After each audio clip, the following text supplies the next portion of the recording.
చూసిన తల నిండా కనకాంబరమెట్టినట్టు ఎర్ర నీళ్ళు దిష్టి తీసి పోసినట్టు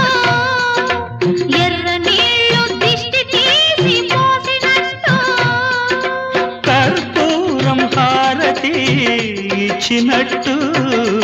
ఆకాశం ఎందుకో పచ్చబడ్డది ఆ నడుమ బొట్టేమో ఎర్రబడ్డది